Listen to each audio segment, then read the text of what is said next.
Look, I don't want to be dramatic. Nobody's getting pitchforks and torches because you choose to be celibate or because you think marriage is between a man and a woman. No one's doing that kind of stuff right now.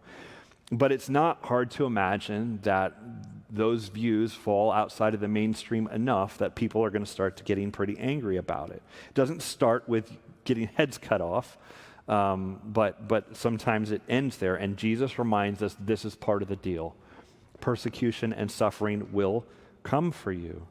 And this brings me to my second point. Persecution and suffering is not a sign that God has abandoned you. We have this idea that Christians sort of borrow from Hinduism, the idea of karma, that you get what's coming to you. That's kind of how we say it, like what goes around comes around. We say things like that. We have this idea that you do good things come back. You do bad things will come back to you.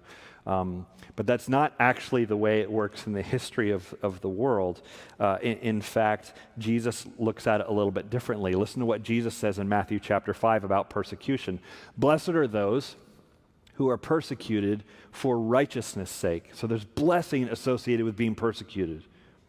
For theirs is the kingdom of heaven. Blessed are you when others revile you and persecute you and utter all kinds of evil against you falsely on my account. Rejoice and be glad, for your reward is great in heaven, for they persecuted the prophets who were before you.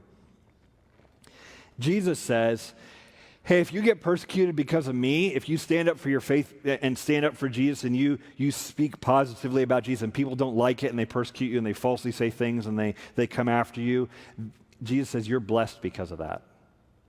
Now that makes no sense to us.